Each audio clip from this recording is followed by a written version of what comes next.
kasih kesempatan. 3 orang tampilkan dan langsung sebut nama. Silakan. Baik, terima kasih banyak. Sangat menarik sekali ajarannya Ibu Rita malam hari ini. Saya hanya ingin bangga juga. Di rumah kami ada ini, Bu. Alkitab yang berapa ya? MDCCLL. Berapa tuh, Bu? Berapa? 1000 abad 16 kira-kira ya.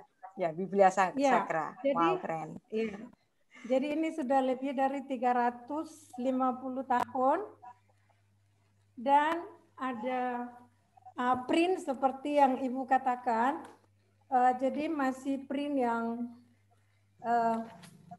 dengan gambar-gambar begituan dirasa gitu kalau dipegang, jadi masih muncul gambar itu gitu, nggak seperti yang sekarang. Jadi ini Alkitab masih dalam bahasa Latin dan bahasa Jerman, Jerman tua. Itu pusaka, Ibu. Ya, memang pusaka, Bu. Suami saya pencinta Alkitab, jadi dia selalu kejar dimanapun Alkitab yang paling tua dia dapat. Saya punya reprint ini abad 18. Wow, abad 18. Abad 18, saya ingin punya yang abad 16. Belum kesampaian. Ya, ini abad 16, Ibu. Oh iya, saya ketemu ini satu. Sebentar, fotonya saya ketemu. Fotonya saya ketemu. Semoga belum lewat 2 menit. Ini, wow. Begini. Fotonya. Wow, keren, Ibu.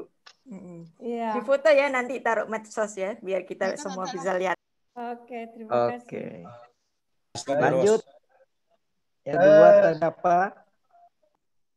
Yang mau saya tanyakan, Ibu, kalau tadi dipaparkan bahwa di pertemuan konsel di Yavne ada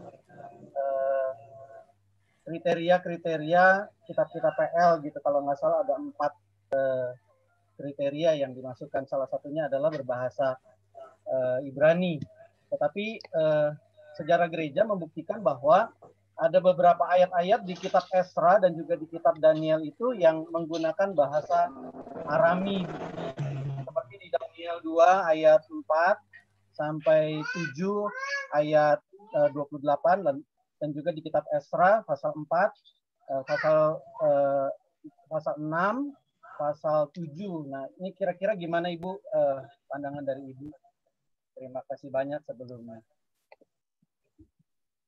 Ya, terima kasih Pak. Selanjutnya yang ketiga.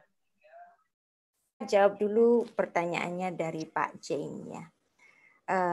Kriteria dari Konsili Yavne itu menetapkan kalau ada naskah Ibraninya itu baru diterima. Nah kan kitab Daniel dan Esra itu kan berbahasa Aram, bukan berbahasa Ibrani. Nah, sebenarnya bahasa Aram dan bahasa Ibrani itu sama-sama dirujuk sebagai Hebraik, Bapak. Jadi dia diterima, ya. Dan Esra sendiri adalah seorang sofrim, penyalin dari kitab-kitab itu. Nah, kenapa memasukkan bahasa Aram dalam kitab yang ditulisnya ini? Nah, karena ini berkaitan dengan dibuangnya orang-orang Israel ke Babel. Nah, Daniel yang hidup di Babel dalam pengasingan itu berbahasa Aram, dan itu menjadi saksi sejarah bahwa orang Israel ini pernah dibuang ke Babel. Dan bahkan naskah kitab suci yang kemudian yang ditulis dalam huruf balok Ibrani yang klasik itu adalah serapan dari kebudayaan dari Aramaik itu, ya. Itu adalah aksara Aramaik yang kemudian diserap kepada bahasa Ibrani. Nah, kalau enggak kan yang paleo itu kan yang seperti naskah-naskah yang ada di Qumran. Ya, itu kan naskah yang lebih kuno, Bapak. Jadi bahasa Aramaik masuk dalam rumpun yang sama-sama Hebraik. Jadi makanya dia diterima. Makasih Ibu. Sama-sama. Selamat malam buat semua. Terima kasih Ibu Rita untuk penyajian yang luar biasa. Saya punya 2 pertanyaan. Satu berkaitan dengan soal tafsir Barat itu. Supaya tidak salah mengerti terhadap Barat, barangkali Ibu tolong beri pencerahan Barat yang mana yang bikin yang liar-liar tadi itu. Apakah itu liar Barat itu Barat yang pemikir bebas, ataukah memang semua yang berbau Barat itu? Yang kedua, barangkali ini ke arah teologi. Pak Nim, satu aja dulu Pak Nim. Karena ini banyak Satu kayaknya. kalimat aja. Satu kalimat Oh itu saja. cuman yes no tadi ya. Supaya nggak bolak-balik. No. Jadi silakan. itu tadi Ibu bicara Deuteronika, tapi saya mau tanyanya bagaimana pendapat Ibu tentang Deutero Yesaya. Terima kasih. Oke. Baik Nimrod, terima kasih. Ada 2 pertanyaan. Masa Larat dan masa Deutero Yesaya ya Pak Nim? Ya. Oke, lanjut Pak. Yang kedua. Acun, Pak. Pak Acun, silakan Pak Acun. Ya, terima kasih untuk kesempatannya. Salam semua. Selamat malam Bu Rita. 2 minggu yang lalu saya ketemu dengan Ibu dalam seminar yang Tahun Baru Israel itu, Bu. Kalau saya ditanya siapa yang memberi inspirasi saya untuk lebih mengenal bahasa asli atau bahasa Ibrani, jawabannya cuma satu, Ibu Rita. Jadi Ibu Rita Wahyu. Sejak saya mengikuti sesi-sesi Ibu di YouTube, bahkan saya beli dan membaca buku Ibu sampai habis yang jilid pertama. Kemudian saya juga inden buku Ibu yang kedua, sehingga pada kesempatan Ibu launching yang kedua, saya juga mendapatkan pada kesempatan pertama. Dan ternyata lebih tebal Bu bukunya, sampai 815 halaman. Tebal gitu. Ya, tapi meskipun saya belum bisa membaca bahasa Ibrani, Bu, saya sangat terbantu dengan transliterasi yang Ibu cantumkan di situ, sehingga kita walaupun belum bisa membaca, tapi kita bisa membacanya dari situ.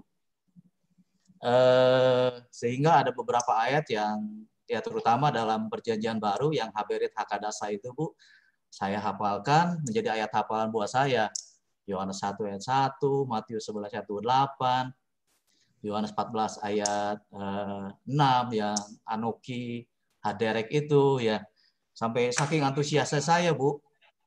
Sampai-sampai saya pesan buku Haberit Hakadasa itu yang ternyata ada 2 jilid 1 dan jilid 2. Kemudian juga aplikasi untuk PC dan HP.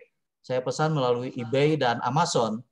Dan ya karena saya belum bisa membaca tulisannya, maka saya membelinya itu yang ada transliterasinya. Tapi itu akan sangat membantu saya. Yang ingin saya tanyakan adalah bahwa kebetulan tadi Ibu jelaskan masalah Elias Hatter. Apakah terjemahan Elias Hatter ini yang Haberit Hakadasa itu cuma ada 1 versi atau ada banyak seperti yang bahasa Inggris gitu? Saya jangan-jangan nanti yang saya beli itu bukan dari Elias Hatter gitu terjemahannya. Makasih Bu. Oke, baik Pak Acun. Masalah perbukuan. Nanti keluar lagi yang ketiga 5.000 halaman Pak Acun. Haleluya. Yang ketiga tadi siapa? Silakan Pak Yuda. Kira-kira pandangan Ibu mengenai Tritunggal di Katolik dengan membuat patung seperti itu. Bagaimana itu Bu, kita sebagai orang Protestan? Patung dan membuat seakan-akan pribadi Tuhan Yesus itu tergambar. Tadi Ibu menyarankan supaya kita menghargai saudara tua kita yang Katolik. Baik ya, ada 3 pertanyaan. Pak Jawab dulu Bu. Pak Nimrod dulu ya.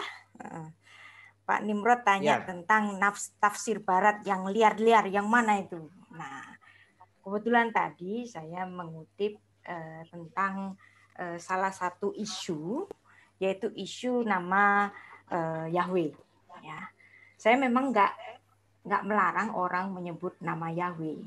Nah, yang saya kritisi adalah golongan Yahweh ini menyalahkan orang yang nggak pakai seperti dia, nah, dan mengatakan itu yang betul, dan bahkan mereka menuduh orang Yahudi, para ahli Masora ini menghapus cara baca yang benar. Nah, tuduhan semacam itu kan tuduhan liar. Nah, yang dimana sebenarnya kalau kita lihat dari sisi sejarah, nggak ada itu penyebutan Yahweh bagi orang-orang Yahudi itu kan nggak boleh, ya. Itu kan nama suci, gitu loh. Ya, jadi kalau saya mengatakan sesuatu yang liar, tentu tidak dapat digeneralisasi. Bagaimanapun saya tetap menghormati gereja Barat, ya. Misalnya Katolik Roma itu kan Barat. Nah, misalnya ya ajaran yang baik dari Reform. Kalau yang baik kenapa enggak? Ya. Kalau ada yang menyimpang, barulah kita nggak usah ya hindari, tapi boleh dijadikan sebagai bahan literatur, sebatas bahan literatur.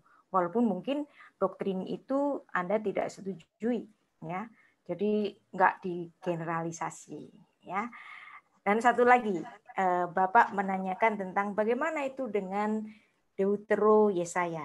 Nah, ini seperti juga yang terjadi pada misalnya, ya. Ada kitab Ester, ya. Kemudian ada tambah-tambahan kitab Ester. Nah, tambah-tambahan kitab Ester ini kemungkinan ditulis oleh penulis yang lain, ya, yang anggap itu sebagai kelanjutan dari kitab Ester.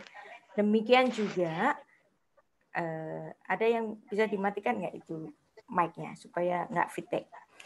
Terus kitab Yesaya, ya, itu berisi 39 pasal. Ya, berisi 39 pasal. Dan kemudian ada yang menambahkan, misalnya pasal 40 sampai 45 itu disebut Deutero Yesaya. Masih ada Trito Yesaya, misalnya yang dirujuk sebagai pasal 56 sampai 66. Nah, ini posisinya itu seperti tambah-tambahan kitab Ester, atau misalnya tambah-tambahan yang lain apa ya? Kitab Daniel, Bu, ada.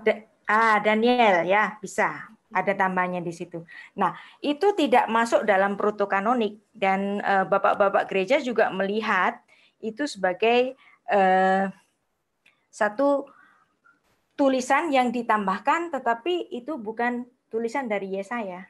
Jadi makanya namanya Deutero Yesaya, Trito Yesaya. Pertanyaan saya, Ibu Rita setuju dengan itu? Saya akan melihat itu sebagai karya sastra, literatur, yang tidak setara dengan yang pertama. Dibaca sebagai literatur boleh saja. Jawab pertanyaan saya gitu. Nggak apa-apa, ya. Nggak apa-apa, ya. Ya, jadi artinya mohon ketegasan lah. Artinya Ibu setuju bahwa Yesaya ditulis oleh 3 penulis begitu? Memang itu bukan penulis yang sama dong, karena Deutero Yesaya sama Trito Yesaya itu ditulis setelah pembuangan di Babel, yang pasti nggak sejaman dengan Yesaya. Ialah barangkali lain kali kita bicara. Saya punya argumentasi tapi mungkin bukan waktunya sekarang. Terima kasih. Yang penting saya tahu sikap Ibu Rita. Ya. Iya, Pak Nim. Penulis lain saya nggak menyamakan itu sebagai protokanonik. Kalau mau dibaca sebagai karya sastra silakan. Oke, lanjut Bu Rita. Sekarang pertanyaan Pak Cucun, ya. Habrit Hakadasya. Habrit Hakadasya itu memang ditulis ya pertama kali diterjemahkan oleh Elias Hatter. Tapi kemudian ya tentu saja karya dari satu orang ini kan perlu ada revisi-revisi. Yang kemudian ada Habrit Hakadasya versi Salkinson, kemudian ada Habrit Hakadasa versi Fran Delitzsch. Nah, yang biasa beredar itu, yang banyak dipakai itu adalah versi yang Fran Delitzsch. Nggak apa-apa, Pak. Ya, jadi Salkinson atau Fran Delitzsch itu dua-duanya baik. Ya. Nah, itu biasanya kalau ada di Share Shalom, kalau Anda lihat di laman Share Shalom itu Fran Delitzsch. Ya, jadi kalau memang yang dari Elias Hatter itu barangkali ada grammar yang harus diperbaiki, nah itu diperbaiki oleh penerjemah kemudian. Nah, misalnya kalimat ini agak kepanjangan atau kurang tepat, nah itu direvisi oleh linguis-linguis setelah dari Elias Hatter. Tetapi ya, karya ini secara penuh itu dikerjakan sendiri yang pertama kalinya itu oleh seorang Elias Hatter. Baik Bu, terima kasih untuk penjelasannya Bu. Dan terima kasih Bu. Sama-sama. Terima kasih juga untuk menjadi inspirator bagi saya Bu. Makasih Bu. Tuhan berkati. Nah, yang ketiga sekarang Pak Yuda tentang Tritunggal Katolik. Ya Bu. Tritunggal bagaimanapun adalah satu doktrin yang baik yang kita warisi dari gereja saudara tua kita. Maka kita harus tetap menghormati. Tapi kan punya patung. Nah ya, terhadap patung-patung ini ya, anak kecil aja tahu, Pak. Ya, misalnya gini, lihat patung. Terus dia pengen permen. Dia tahu patung itu tidak akan memberikan dia permen, tapi dia berdoa, Tuhan saya ingin permen. Bicara di depan patung itu. Sebenarnya kalau kita melihat dari sisi kepercayaan si anak itu, dia tahu ada kekuatan yang jauh lebih besar dari patung itu. Yang dimana patung itu digunakan sebagai media. Karena orang itu kadang-kadang lihat sesuatu ilustrasi itu menggugah imannya atau apapun. Jadi hal ini kalau Anda tidak setuju ya nggak apa-apa, tapi kita nggak perlu memusuhi lah, ya. Kalaupun mereka memasang banyak-banyak patung, ya, di gereja-gereja mereka tahu kok Maria itu bukan di patung itu, Yesus itu bukan di patung itu, Yesus sudah di surga, mereka tahu kan? Nah, bukan berarti mereka menyembah patung makanya. Ya, memang secara umum kita pahami itu, Bu. Cuman memang akhir-akhir ini perdebatan Tritunggal ini memang pola Tritunggal di Katolik ini memang membuat jadi kata orang sih menghalangi penginjilan. Artinya penyembahan itu diberikan kepada Yesus, diberikan kepada Bapa, diberikan kepada Maria. Jadi wanita tiga gitu. Nah, sebenarnya Maria, ya, penghormatan kepada Maria itu bukan itu sebagai hyperdulia saja, pemuliaan kepada seorang Maria. Tetapi orang Katolik juga tahu kalau Maria itu manusia biasa. Tetapi Anda lihat di sini, ya, ini biasanya orang Kristen itu suka merendahkan Maria. Maria kan orang berdosa, masa dia dimuliakan? Nanti dulu, ya. Kita ingat cerita Obed Edom. Nah, Obed Edom itu kan orang Filistin. Daudnya lagi berperang nih, nggak punya tempat. Lalu dia dititipi tabut perjanjian. Nah, ketika Obed Edom itu dititipi tabut perjanjian, rumahnya itu penuh berkat. Ya, luar biasa dia diberkati. Ya, itu masih cuma dititipi tabut perjanjian. Sekarang Anda bayangkan, ada orang dititipi Tuhan, inkarnasinya masuk ke dalam rahimnya. Sedangkan yang di rahimnya itu maha suci. Ya. Katakanlah Maria itu dia pasti mewarisi dosa Adam. Ya, memang. Tetapi dengan hadirnya Allah inkarnasi yang maha suci itu, seperti Obed-Edom tadi, dia menguduskan Maria.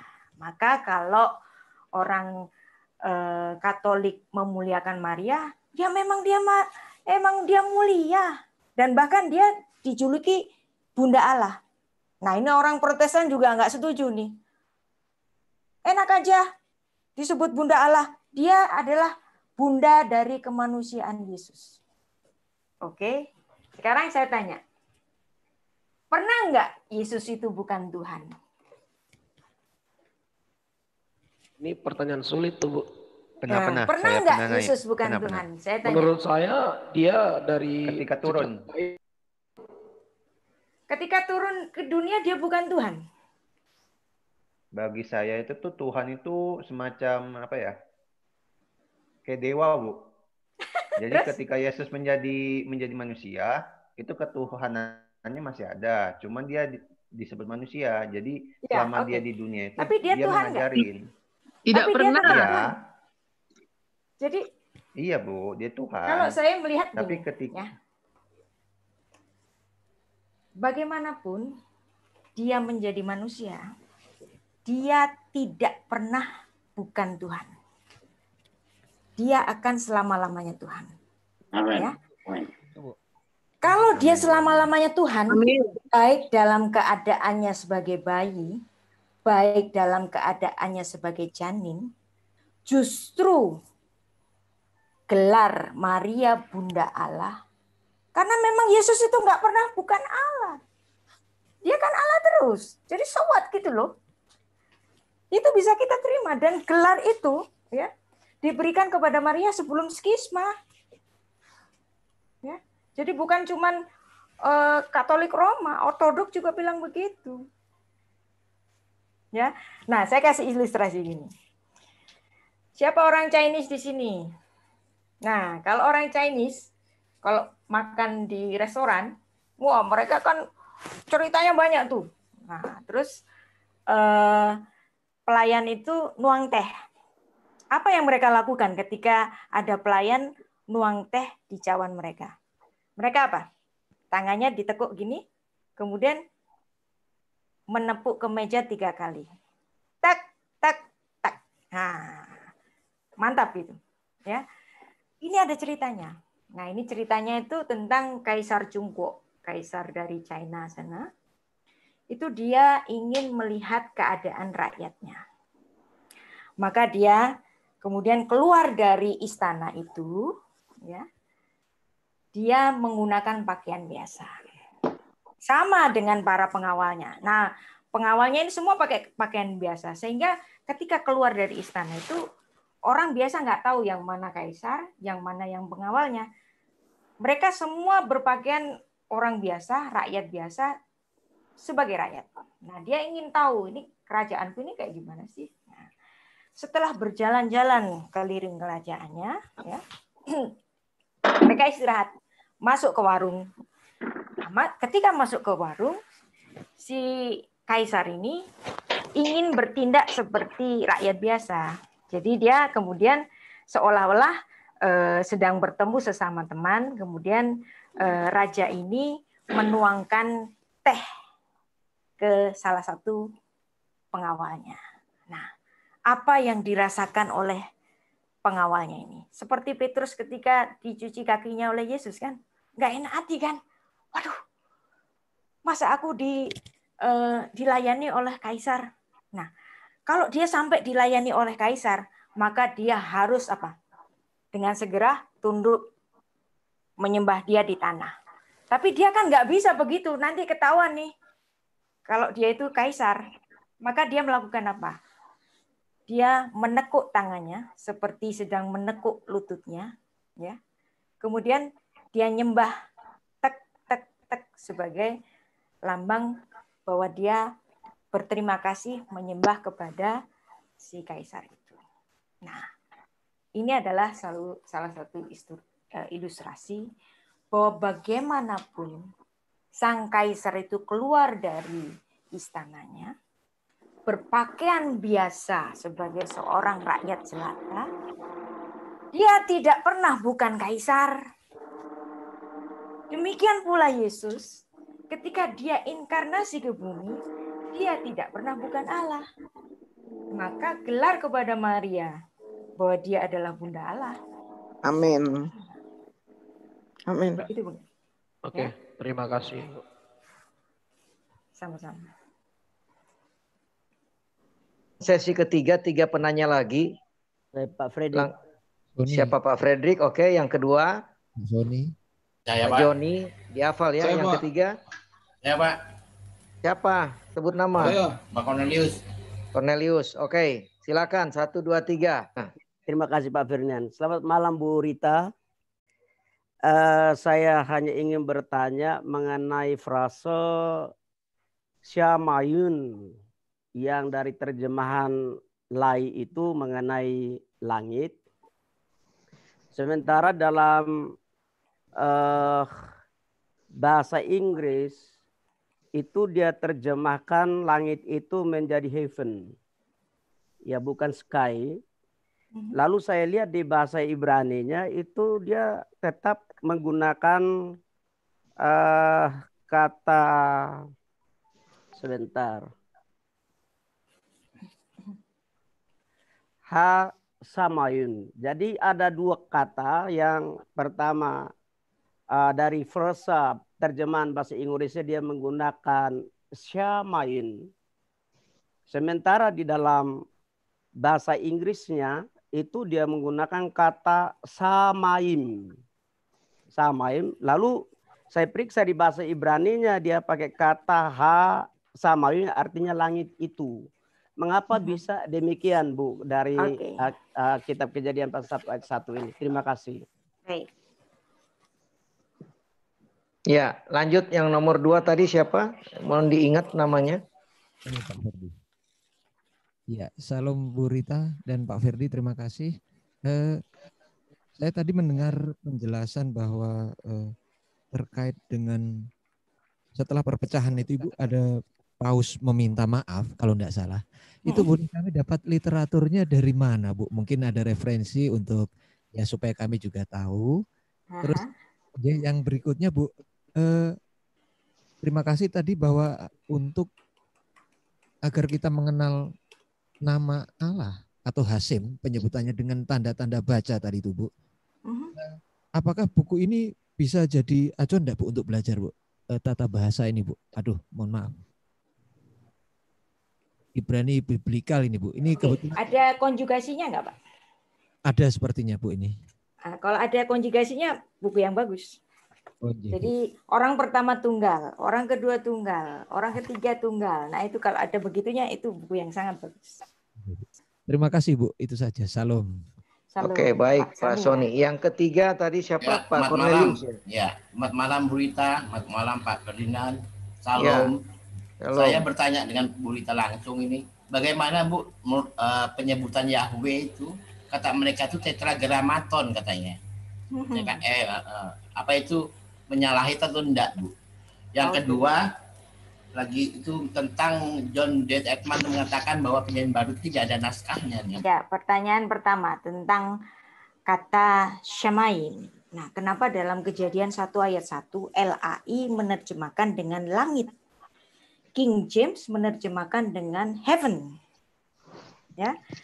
Sebenarnya kalau Anda melihat terjemahan King James juga nggak betul-betul amat. Harusnya apa? Heavens. Karena Syamayim itu adalah bentuk plural. Ya. Nah, tetapi di sini King James nulisnya heaven. Nah, kenapa LAI nyebutnya langit bukan heaven? Nah, karena kata surga itu konotasinya itu adalah tempat di mana Tuhan bertahta. Nah, ketika Tuhan itu menciptakan langit dan bumi, surga tempat Tuhan bertahta itu ada apa? Belum ada. Sudah ada atau belum ada? Sudah ada, sudah ada. Sudah ada. Sudah ada. Maka kalau Syamayim dalam artian surga, tentu itu tidak dimaksud dalam Kejadian 1 ayat 1. Terlebih orang Yahudi membacanya dengan Bereshit, in a beginning, pada satu permulaan. Nah, pada satu permulaan bukan mula dari segala sesuatu. Ya, maka bacanya in a beginning, walaupun terjemahnya in the beginning, tetapi kalau Anda membaca ini dari grammar Ibrani itu artinya itu in a beginning. Nah, berarti ini adalah suatu permulaan yang di sini. Nah, karena Tuhan sudah ada. Sorga tempat Tuhan bertata sudah ada. Malaikat sudah ada. Maka LAI menerjemahkan dengan langit cakrawala. Dalam maksud itu. Yang dimana bulan, bintang, matahari itu bisa ditaruh di situ. Nah, kalau Anda melihat di sini, terjemahan mana yang paling tepat? LAI. Wow, ternyata LAI. Nah, LAI itu sering dihina sama orang-orang Indonesia sendiri. Ya, ngiranya LAI menerjemahkan dari bahasa Inggris. No, mereka menerjemahkan dari bahasa asli dan ada banyak sekali hal-hal yang bagus diterjemahkan oleh LAI secara lebih baik daripada bahasa aslinya, daripada bahasa Inggrisnya. Nah, ini menunjukkan bahwa mereka itu adalah orang-orang ahli bahasa, tetapi pun masih sering dileceh-lecehkan, ya, karena menggunakan kata Allah. Allah itu kan dewanya orang Muslim, kan gitu, dilecehkan begitu. Nah, kalau mengatakan Allah itu dewanya orang Muslim, Islam ada dulu atau Kristen Arab lebih dulu? Bukankah Kristen Arab lebih dulu? Berarti yang menggunakan Allah adalah orang Kristen sendiri lebih dulu. Ya kan? Nah, orang Kristen Arab itu ikut pertemuan di Yerusalem loh pada zaman para rasul.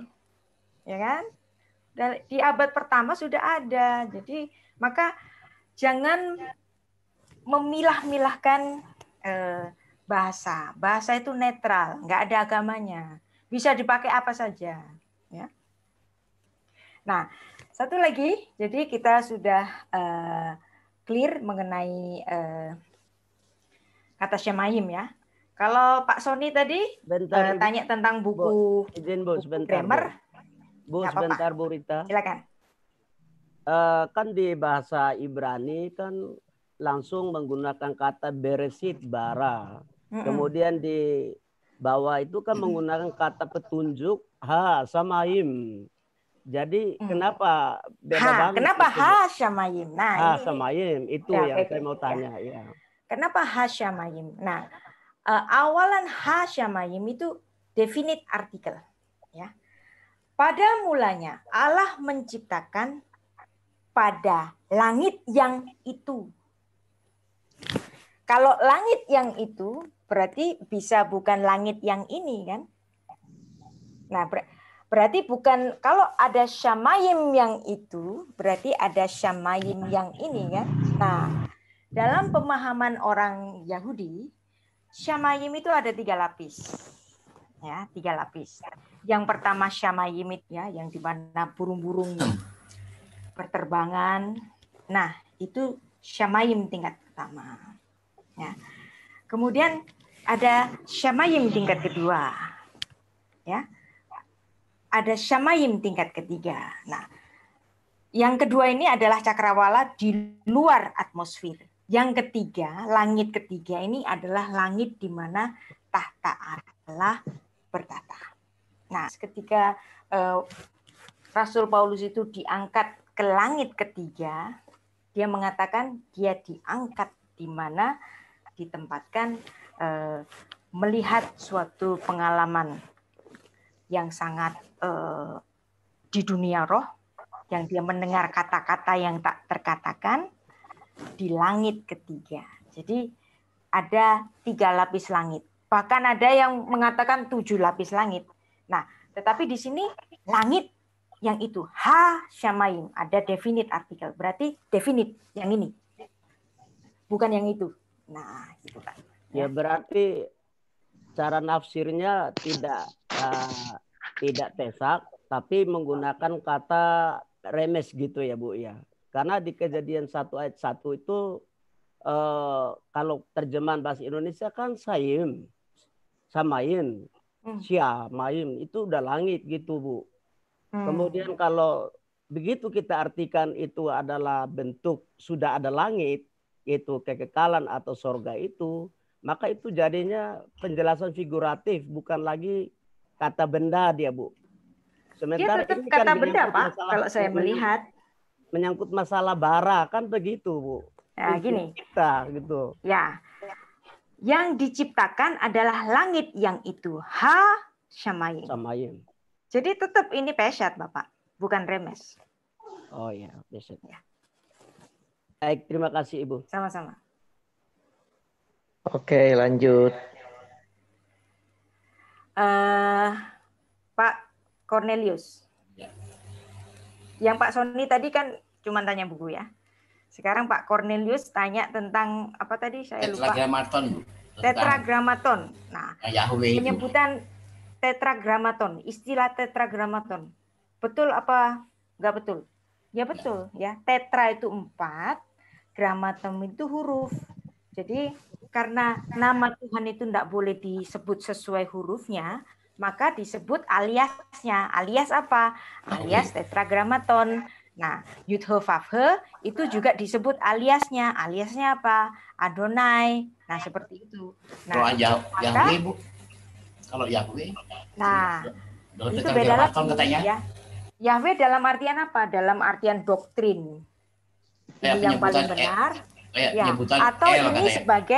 Atau ini sebagai hipotesis bahwa ini alternatif penyebutan. Nah, kalau disebut sebagai alternatif penyebutan bagi Yud-He-Vav-He itu Yahweh, nah itu yang nggak boleh dalam tata krama Ibrani. Ya. Nah, tapi karena orang Kristen itu kan bukan Yahudi, maka saya yang nggak ngelarang, bukan Yahudi kok gitu. Tapi kalau mengatakan ini yang paling benar, nanti dulu ya, itu nggak sesuai dengan karena historisnya juga. Gitu, ya.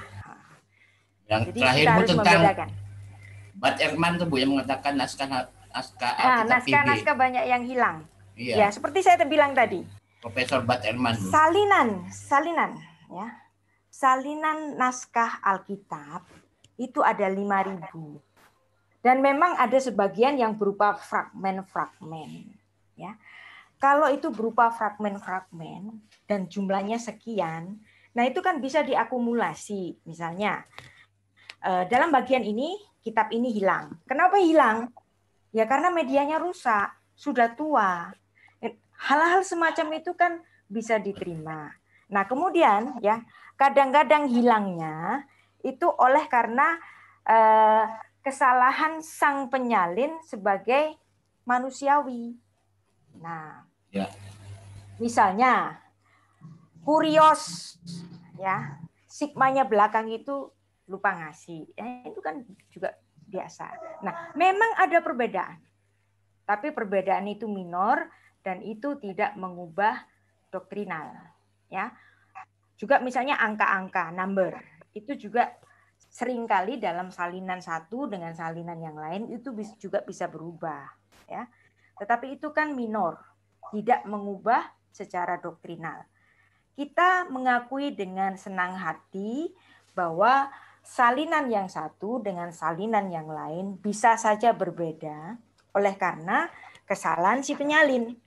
Tapi biasanya kesalahannya itu minor saja, misalnya number atau ejaan yang tidak sama, ya.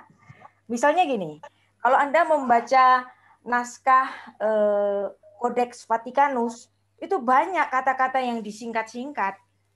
Seenaknya aja, terus nggak ada nomornya lagi, nggak ada titik komanya lagi, susah banget itu bacanya.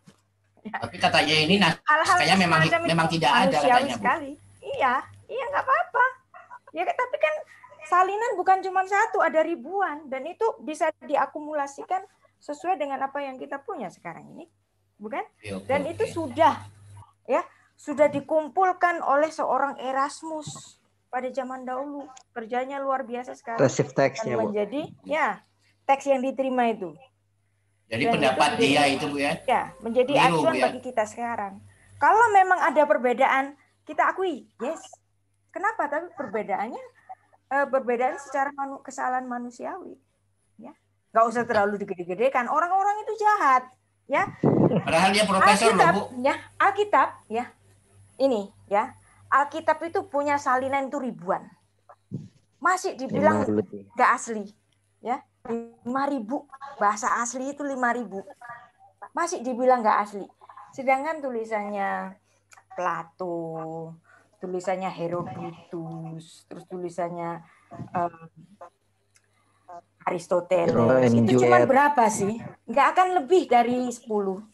Jadi percaya, tapi Bu, kok ya? bisa diterima sebagai kebenaran dan diajarkan sebagai ilmu, diturunkan sebagai ilmu, ya, ilmu filsafat sampai hari ini dianggap itu sebenarnya.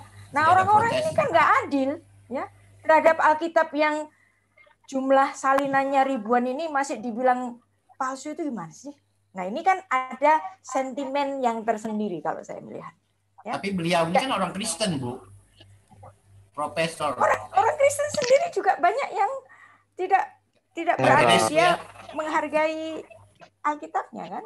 Oke. Iya, ya, terima kasih, Bu. Oke, Shalom Bu Rita.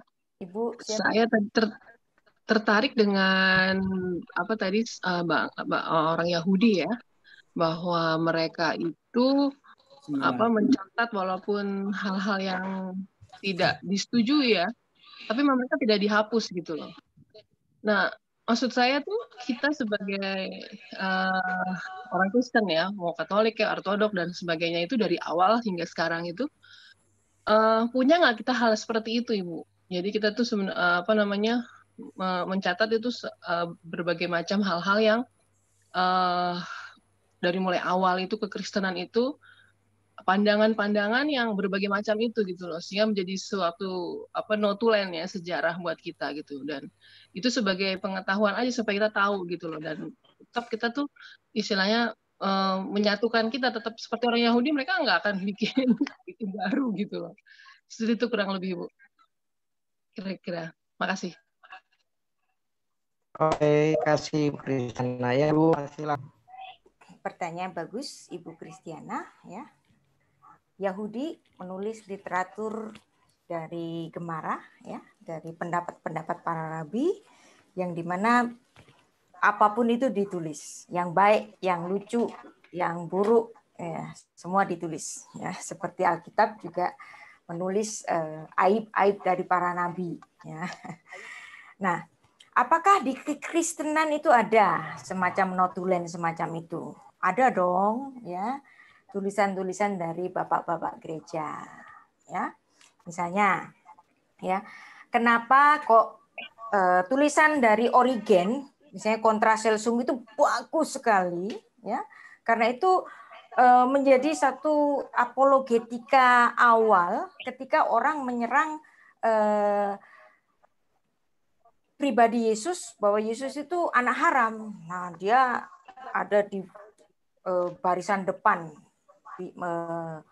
menjadi pembela tentang itu. Nah, tulisan Kontraselsum itu sangat bagus sekali untuk menangkis, ya, tuduhan jahat atau anekdot atau parodi-parodi orang Yahudi yang menghina keadaan Yesus. Nah, tapi di kemudian hari, ya, Origen ini punya pandangan yang salah, ya. Salahnya apa? Ketika dia menganggap Yesus itu tidak setara dengan Bapa. Nah, dari sinilah kemudian muncul doktrin Trinitas. Nah, kita bayangkan Origen itu usianya kan dia lebih muda 30 tahun daripada Bapak Gereja Tertullianus kan. Nah, kita bayangkan Origen ini orang muda yang meledak-ledak. Nah, ketika dia menulis hal yang bagus, ditulis. Nah, ketika dia salah tentang mendeskripsikan Yesus, bahwa Yesus itu lebih rendah dari Bapa, ya, atau mempertanyakan ketuhanannya, kemudian Bapak Gereja yang lebih senior ini merumuskan doktrin Trinitas. Jadi kenapa ada doktrin Trinitas? Karena ada pemahaman yang salah tentang pribadi Yesus.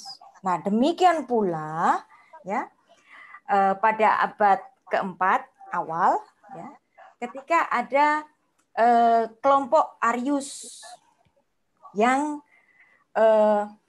menjadi kelompok yang hampir mayoritas yang mempertanyakan pribadi Yesus lagi. Ya, Yesus itu bukan Tuhan gitu. Atau Yesus itu paling malaikat yang dikasih kuasa. Nah, seperti itu. Nah, kemudian hal ini diluruskan kembali oleh Athanasius dengan dasar dari yang diajarkan oleh Bapak Gereja Tertullianus. Kemudian terjadilah Konsili Nikea 325 semacam itu. Nah, ini juga dokumen notil gereja yang sama seperti Talmud-Talmud itu kan. Jadi sama. Makanya orang Kristen perlu banyak belajar sejarah. Nah, kenapa dulu nggak ada doktrin Trinitas sampai abad kedua? Kenapa? Karena nggak ada masalah tentang siapa diri Yesus. Ketika ada masalah mempersoalkan tentang pribadi Yesus, Bapak Gereja Tertullianus merumuskan doktrin Trinitas. Nah, itu kan juga bisa kita consider sebagai notulen yang sama seperti literatur Yahudi. Tambah sedikit, Bu. Ya.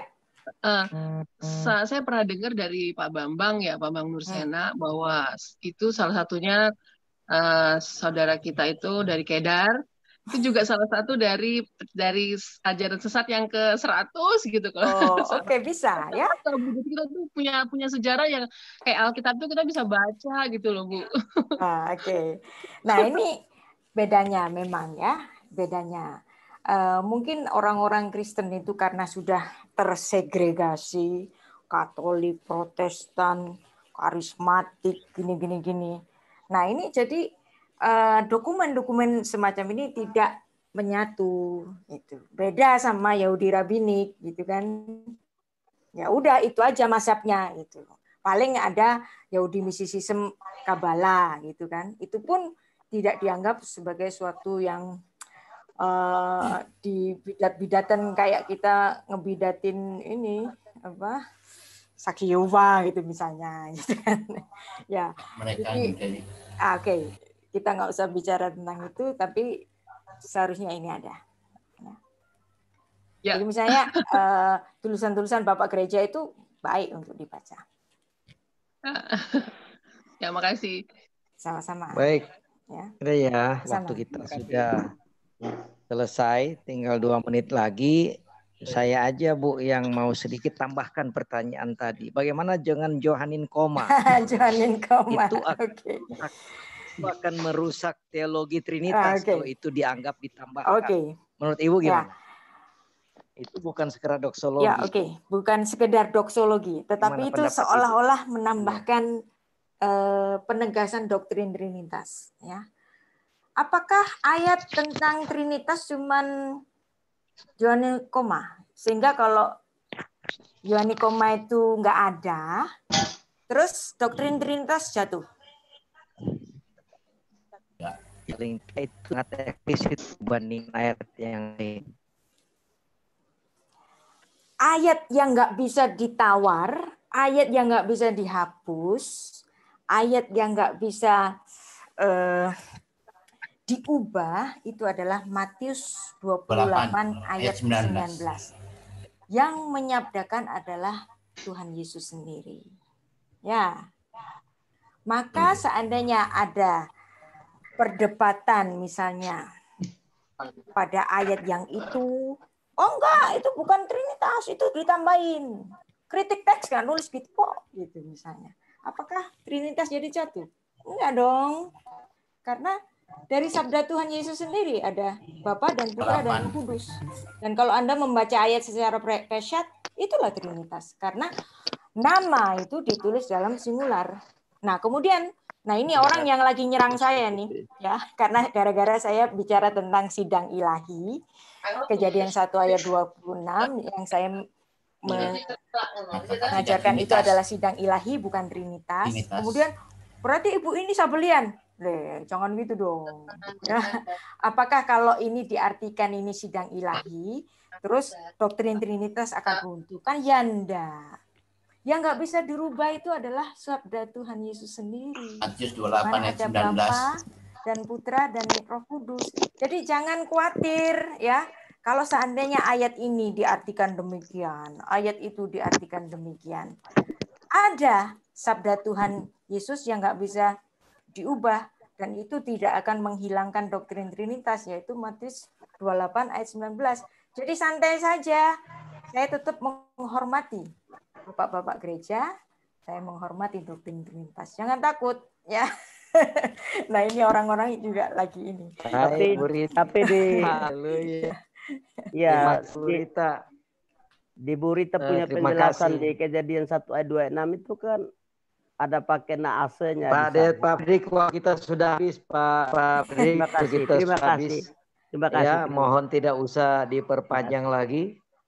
Ya, bahasanya sendiri nggak ada. Kalau mau perpanjang itu saya akan perpanjang, tapi saya udah nggak mau perpanjang. Siap. Ya, tadi nanti ada kesempatan lain. Pasti Rita masih bersedia untuk bicara tentang tema menarik untuk kita semua.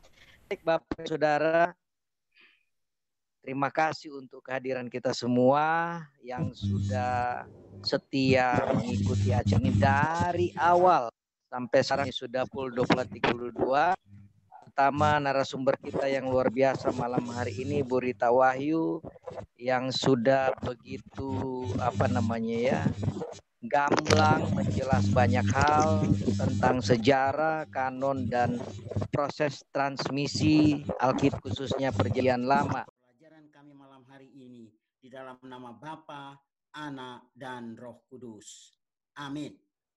Amin. Puji Tuhan. Terima kasih Pak Nim. Ya. Terima kasih Bu Rita. Selamat malam. Tuhan berkati. Semoga sukses selalu. Sama-sama. Terima kasih sudah bertahan hingga larut malam. Terima kasih. Ada yang bertanya tuh tadi Bu Rita mengenai belajar bahasa Ibrani memperdalam. Oh, itu nanti ada di STT Ekumene, Pak. Ya. Oh. Kami sedang persiapkan bahan untuk itu. Ya, Bu, saya mendaftar, Bu. Silakan. Ayo, kita foto bersama dulu. Buka videonya. Foto dulu, Pak. Online juga, Bu. Online ya? Halo. Ya, online. Ya, makasih, Bu. Ya, Ibu Maya.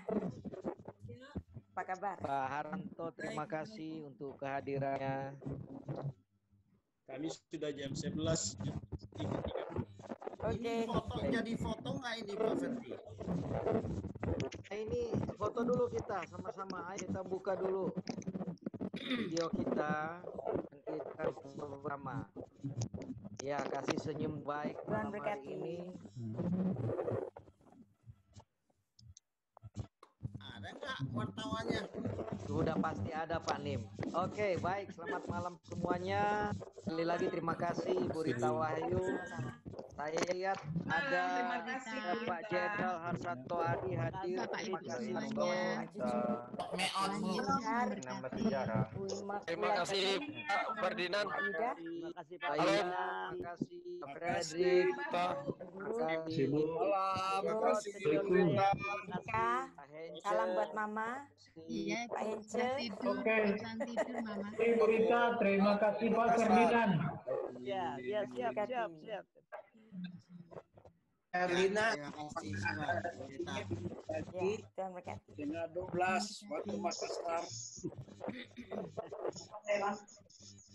Pak Fredrik itu masih mau belajar kayaknya, biar aja tinggal. Betul. Masih ingin terus soalnya. Iya, Bu ini kapan belajar eskatologi ya? Eskatologi sudah kemarin ya di luar biasa. Kedua. Dan sudah ada pertama eskatologi, ada ikutnya. Bapak yang mengikuti webinar dari Trinanpologi School bisa WA ke saya yang sudah saya tadi room chat. Oke, mantap ini. Ya, mantap. Oke, selamat malam semuanya.